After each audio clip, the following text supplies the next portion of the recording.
Hello friends, आज की इस वीडियो में जानेंगे 3 ऐसे पौधे जो वास्तुशास्त्र के अनुसार घर में लगाना बहुत ही शुभ होता है। पहला बेल वाला पौधा है मधुमालती के। इसे धन बेल भी कहा गया है। मधुमालती के पौधे को गर्मी के महीने में इसे नर्सरी से खरीद कर लगा सकते हैं। यह घर के लिए बहुत ही शुभ पौधा होता है। घर के मुख्य द्वार में यदि ज़मीन से इस पौधे को लगा देते हैं तो इसे ज़्यादा केयर की आवश्यकता नहीं पड़ती। यदि ज़मीन से लगा रखे हैं तो साल में एक बार फरवरी महीने में इस पौधे की हार्ड प्रूनिंग कर देते हैं तो पौधे में पूरी गर्मी बहुत अच्छी फ्लावरिंग देखने को मिलते हैं। इस पौधे में गुच्छे में फूल खिलते हैं। यह फूल सभी भगवान को चढ़ाए जा सकते हैं। यदि आपने इस पौधे को गमले में लगा रखा है तो यह बेल वाले पौधे होते हैं। इसे सपोर्ट की ज़रूरत होती है। बेल वाले पौधे को हमेशा सपोर्ट की ज़रूरत होती है। ज़मीन से लगे हैं तो रस्सी के सहारे ऊपर बांध सकते हैं। यदि पॉट में लगे हुए हैं तो इसे मॉस स्टिक के सहारे इसके बेल को लपेटते जाएं। धन बेल को कभी भी ज़मीन से टच नहीं होने दें। ऐसा कहा जाता है यह पौधे जैसे ग्रोथ करते हैं वैसे ही हमारे जीवन में ग्रोथ होते हैं। इस पौधे में फूलों की इतनी अच्छी खुशबू होती है। यह पौधे जहाँ लगे होते हैं वहाँ पॉजिटिव वाइब्रेशन बनी रहती है। यदि आपने इस पौधे को गमले में लगा रखा है तो इसे केयर की ज़रूरत पड़ती है। किसी भी पौधे की ग्रोथ के लिए धूप, पानी, खाद इन सब की ज़रूरत पड़ती है। ऑर्गेनिक खाद की बात करें तो गोबर की खाद और अच्छी फ्लावरिंग के लिए प्याज, आलू, केले के छिलके और चायपत्ती से बने लिक्विड फर्टिलाइज़र का इस्तेमाल आप अपने गमले में फ्लावरिंग पाने के लिए कर सकते हैं।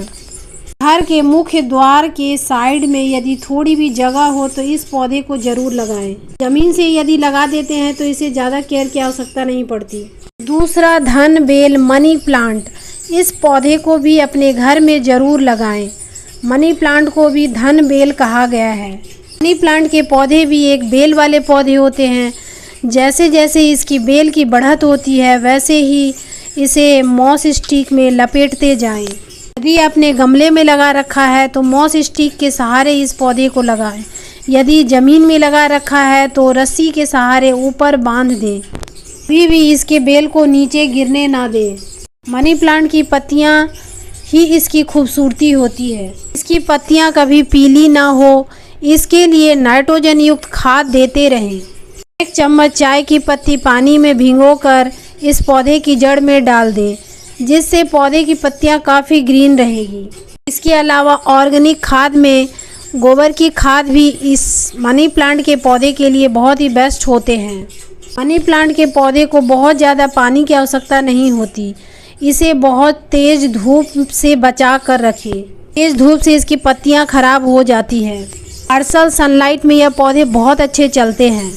इसकी पत्तियों को पानी से हमेशा साफ रखें या इसकी पत्तियों को दूध और पानी मिलाकर स्प्रे बॉटल में भरकर इसकी पत्तियों पर छिड़काव करने से इसकी पत्तियां काफ़ी चमकदार होती है। मनी प्लांट के पौधे को कटिंग से बहुत आसानी से लगाई जा सकती है। इसकी कटिंग को पानी में भी रख सकते हैं। ऐसा कहा जाता है पानी में भी इस पौधे को रखना बहुत ही शुभ माना जाता है और देखने में भी यह बहुत ही खूबसूरत लगते हैं। कि धूप वाली जगह में रखें, बहुत अच्छे चलते हैं। 1 सप्ताह के अंदर ही इसकी कटिंग में रूट डेवलप हो जाते हैं। यदि पानी में रखते हैं तो 7 दिन के अंदर इसके पानी को चेंज करें। 25 से 30 दिन के अंदर में ही यह पौधे कटिंग से बहुत आसानी से ग्रो होने लगते हैं। मैंने मदर प्लांट से कुछ कटिंग लेकर यह कटिंग लगाई थी जो बहुत अच्छे ग्रो कर रहे हैं। थोड़ी सी देखभाल में यह पौधे बहुत ही अच्छे चलते हैं। इस पौधे की जड़ में पानी में कुछ बूंद कच्चे दूध मिलाकर फर्टिलाइज़र के तौर पे इस्तेमाल कर सकते हैं। तीसरा धन बेल जो अपने घर में लगा सकते हैं वह है अपराजिता के। अपराजिता के पौधे भी एक बेल वाले पौधे होते हैं। इसके बेल जैसे जैसे ग्रोथ करते हैं उसे मॉस स्टिक के सहारे लपेटते जाएं।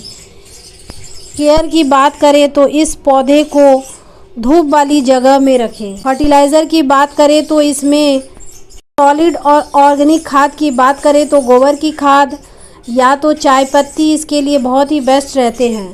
यदि इसमें फ्लावरिंग नहीं हो रहे हैं तो बनाना पील फर्टिलाइज़र दे सकते हैं, या तो हल्दी और राख को मिलाकर उसका भी इस्तेमाल कर सकते हैं। साल में एक बार इसकी हार्ड प्रूनिंग कर दें और हल्की हल्की प्रूनिंग तो कभी भी कर सकते हैं।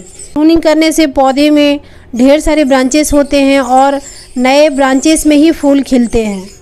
मैंने फरवरी मंथ में इस पौधे की प्रूनिंग की थी। यह पौधे अब ग्रोथ कर रहे हैं। कुछ ही दिनों में इसमें फ्लावरिंग देखने को मिलेंगे। 15 दिन के अंतराल में बनाना पील फर्टिलाइज़र या तो ओनियन पील फर्टिलाइज़र इस पौधे की जड़ में डालने से पौधे में अच्छी फ्लावरिंग देखने को मिलते हैं। अपराजिता के पौधे में ही बीज बनते रहते हैं। इस बीज को सुखाकर यदि रखते हैं तो गर्मी के महीने में इसके बीज से बहुत आसानी से पौधे तैयार हो जाते हैं। यदि गार्डनिंग के शौक़ रखते हैं तो अपने घर में इस 3 बेल वाले पौधे को ज़रूर लगाएं। यदि पौधे लगाते हैं तो पौधे की केयर भी ज़रूर करें। पौधे की केयर करेंगे तभी पौधे सुंदर लगते हैं और पौधे में हरियाली बनी रहती है। आज के लिए इतना ही। धन्यवाद।